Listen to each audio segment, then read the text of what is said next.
Sir చెప్పండి. చాలా గొప్ప గొప్ప అసలు యాక్చువల్గా దీన్ని ఇంకా డ్రాగ్ చేయాల్సిన అవసరం లేదు. ఇంకా జగన్మోహన్ రెడ్డి గారికి కూడా అసలు దీంట్లో పట్టించుకోవాల్సిన అవసరం లేదు. నిజం చెప్పాలంటే ఒకవేళ ఆయన ఇన్వాల్వ్మెంట్ ఉందనుకుంటే కోర్టు కూడా ఆయనకి దాదాపు క్లీన్ చిట్ ఇచ్చేసింది. అసలు ఆయనకి ఎలా ఆయన రెస్పాన్సిబుల్ అవుతాడు, ఆయన ఎలా కారణం అవుతారు, ఆయన మీద అసలు ఎలా కేసు పెట్టారని చెప్పేసి 2 weeks పాటు సస్పెండ్ చేసింది క్వాష్ పిటిషన్ని. ఎఫ్ఐఆర్లో ఇంటర్ఫియర్ అయ్యి జనరల్గా ఎఫ్ఐఆర్లో ఇంటర్ఫియర్ కామని అంటారు general court. First maybe I mean circumstances ఏంటో తెలియదు. సార్ బాజీ గారు, ఈరోజు ఆవిడ మాటలు, ఆవిడ ఆరోపణలు ఏమన్నా రియాలిటీకి దగ్గరగా ఉన్నాయా? సురేష్ గారు, ముందుగా మీకు, మన ఛానల్ వీక్షకులకి, అలాగే ప్యానెల్లో ఉన్న సభ్యులందరికీ కూడా శుభ సాయంత్రం. ఇప్పుడు ఇవాళ ఈరోజు ఏదైతే ఈ సింగయ్య మరణం, సింగయ్య భార్య ఆవిడ బయటకు వచ్చి మీడియాతో మాట్లాడటం, జగన్మోహన్ రెడ్డి గారి వ్యాఖ్యానాలు, ఇవన్నీ కనుక పరిశీలిస్తే ఇది ఒక కొత్త టర్న్ తీసుకోవడానికి ఇవాళ లూర్దు మేరీ ఏదైతే సింగయ్య భార్య ఉందో తన యొక్క స్టేట్మెంటు ఈ కేసు ఇంకొక టర్న్ తీసుకోవడానికి అవకాశం కల్పించినట్టుగా నేను భావిస్తూ ఉన్నాను.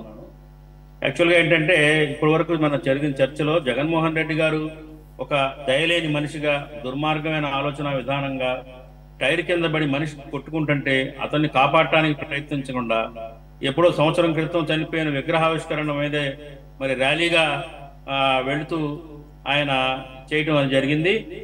యాక్చువల్గా ఇక్కడ ప్రధానంగా మనం అందరూ విస్మరిస్తున్న అంశం ఏంటంటే, జడ్ కేటగిరీ భద్రత ఇస్తే ఇది జరిగేది కాదు అని ఆయన ఎదురుదాడి గవర్నమెంట్ మీదే, ప్రభుత్వం మీదే ఎదురుదాడి చేస్తా ఉన్నాడు. అసలు డీవియేషన్ ఎవరు చేశారు?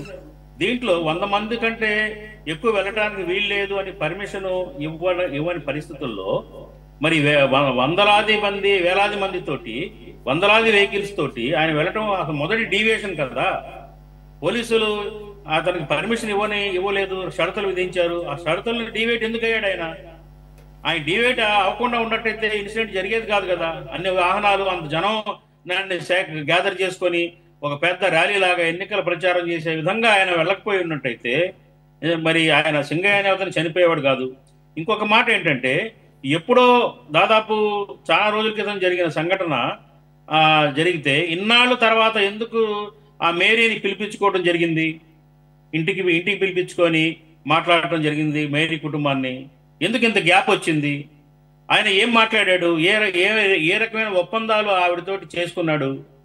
ఇవన్నీ కూడా కొత్త ప్రశ్నలు తలెత్తుతా ఉన్నాయి ఈ కేసులో.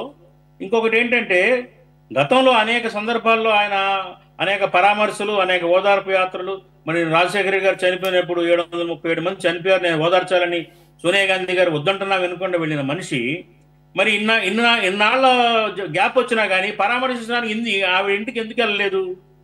ఈయన ఇంటికి పిలిపించుకొని మాట్లాడటం వెనకాల మతలబ్ ఏముంది?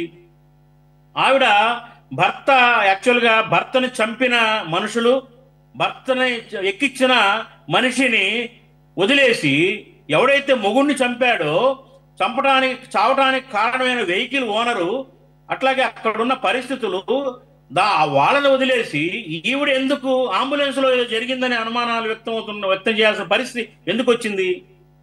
అంటే వాళ్ళు అభిమానించే రాజకీయ నాయకుడు వాహనం కింద చనిపోయినా కానీ నొప్పి ఉండదా? బాధ ఉండదా? వాళ్ళు పనిచేసే పార్టీ కింద వెహికల్ చనిపోతే ఆ నిందని ఇతరుల మీదకి తోసే ప్రయత్నమా ఇది? అంబులెన్స్ లో ఏం జరిగింది? అంబులెన్స్ లో కావాలని చంపేశారని ఆవిడ ఉద్దేశం. అనుమానాలు వ్యక్తం చేయడం అంటే అదే కదా. అనుమానం వ్యక్తం చేసి నాకు అనుమానాలు ఉన్నాయని ఆవిడ ప్రస్ఫుటంగా తెలియపరిచింది. ఎందుకు అనుమానాలు ఉన్నాయి అంటే, బాగా మాట్లాడాడు, టైర్ కింద పడి నలిగినా కానీ బాగా మాట్లాడాడు, నార్మల్ గానే ఉన్నాడు, కానీ అంబులెన్స్ ఎక్కిన తర్వాత ఏదో జరిగిందన్న అనుమానాలు ఉన్నాయి అనేది ఆవిడ ప్రకటన. ఇది ఒక కొత్త టర్న్ తీసుకున్నట్టే అనుకుంటున్నాను నేను దీన్ని. కాబట్టి దీని మీద విచారణ జరగాల. ఏ విచారణ జరగాల? నిజంగా అంబులెన్స్ లో ఎవరన్నా మరి ఎన్డీఏ ప్రభుత్వం మనుషులు, లోకేష్ గారి మనుషులు ఆయన చంపేసి నిందను జగన్మోహన్ రెడ్డి వేయడానికి ప్రయత్నం చేశారా? అసలు టైర్ కింద పడి ఏం కాలేదా? దెబ్బలేం తగలలేదా? చనిపోయే దెబ్బలేం టైర్ కింద తగలలేదా? అంబులెన్స్ లోనే వీళ్ళు చేసిన నిర్వాహకం వల్లే చనిపోయాడా? ఇది తేలాలి ముఖ్యం. లేకపోతే దీన్ని ఇలాగే వదిలేసి, ఇప్పుడు జగన్మోహన్ రెడ్డి గారి మీద క్లీన్ చిట్ ఇచ్చి కోర్టు వదిలేసింది, విచారణ చేయొద్దంది, బాగానే అంతవరకు ఓకే. కానీ ఇప్పుడు కొత్తగా వస్తున్న ఆరోపణల్ని ఎలా వదిలేస్తాం? ఈ కొత్తగా చేస్తున్న ఆరోపణల మీద ఖచ్చితంగా విచారణ జరగాలి. కూటమి వాళ్ళు చంపారా, జగన్మోహన్ టైల్ కింద చచ్చాడా? మరి ఇది తేలాల్సిన అంశం. నా ఉద్దేశం ఏంటంటే ఇది ఇప్పుడు కొత్త టర్న్ తీసుకుంది అనుకుంటున్నాను. ఇంకొక పాయింట్ ఏంటంటే, సాధారణంగా ఎంతో దయామయుడు జగన్మోహన్ రెడ్డి గారు, చాలా కరుణామూర్తి, చాలా కరుణామూర్తి. రాజశేఖర రెడ్డి గారి మరణాన్ని తట్టుకోలేని 1000 మంది వాళ్ళకి పరామర్శించాడు, వెళ్ళి ఓదార్పు యాత్ర చేశాడు. అంత గొప్ప దయామయుడు. సంవత్సరం క్రితం చనిపోయిన ఒక బెట్టింగ్ మరి అభిమాని చనిపోతే విగ్రహావిష్కరణకు వెళ్ళాడు. తెనాల్లో గంజాయి బ్యాచ్ పోలీసులు కొట్టారని తట్టుకోలేక, వాళ్ళ బాధను జీర్ణించుకోలేక పరామర్శకు వెళ్ళిన దయామూర్తి జగన్మోహన్ రెడ్డి గారు. అటువంటి దయామూర్తి టైర్ కింద ఒక ముసలాయన 67 ఏళ్ల వృద్ధుడు చనిపోతే పరామర్శించడానికి మనసు ఎందుకు రాలేదనే దానికి సమాధానం చెప్పాలా? వైసీపీ శ్రేణులు కానివ్వండి, జగన్మోహన్ రెడ్డి గారు కానివ్వండి, ప్రజలు అడుగుతున్నారు. ఇది మేము అడుగుతుంది కాదు, ప్రజలు అడుగుతున్నారు. ఎందుకు నీకు దయగలగలేదు? ఒక ముసలాయన చనిపోతే ఎందుకు నీ హృదయం కరగలేదు? సమాధానం చెప్పాలా? అట్లాగే ఏదైతే ఆరోపణలు చేస్తుందో లూర్దు మేరీ ఆరోపణలు, ఏదైతే లోకేష్ గారు పత్రాల మీద సంతకాలు చేయించుకోవడానికి మనుషుల్ని పంపాడు, ఇది ప్రధానమైన ఆరోపణ. అట్లాగే అంబులెన్స్ లో ఏదో జరిగింది, ఇది రెండో ఆరోపణ. ఈ 2 అంశాల మీద విచారణ జరగాలి. కాబట్టి దీన్ని నేను కూటమి ప్రభుత్వాన్ని అడుగుతున్నాను, అక్కడ అల్లాబక్షు గారిని కూడా నేను అడుగుతా ఉన్నాను. మీరు దీని మీద ప్రోబ్ చేయండి. మీ మీద ఆరోపణలు వచ్చినాయి, మీరే కావాలని సింగయ్యని చంపేసి జగన్మోహన్ రెడ్డి గారి మీద నెడుతున్నారు అనేది ప్రధానంగా వైసీపీ పార్టీ కానివ్వండి, చనిపోయిన ఆవిడ భార్య కానివ్వండి చేస్తున్న ఆరోపణ. ఇది క్లీన్ గా మీరు ఇది కాదు, అది టోటల్ గా బండి కిందే చనిపోయాడు అనేది మీరు నిరూపించాల్సిన బాధ్యత మీ మీద ఉంది అని చెప్పేసి నేను చెప్తున్నాను సురేష్ గారు.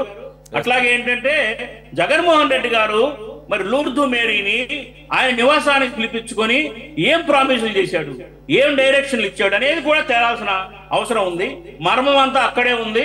కాబట్టి ఈ అంశాన్ని కేవలం మనం పైపైనగా ఆయన దయ గురించో, నిర్లక్ష్యం గురించో, కోర్టు వదిలేసి కరుణించిన అంశం గురించో వదిలేయకుండా ఈ ప్రధానమైన కీలకమైన అంశాల మీద మనం దృష్టి పెట్టి విచారణ వైపుకి మరి పోలీసు యంత్రాంగం చేయాలని చెప్పేసి నేను కోరుకుంటున్నాను సురేష్ గారు.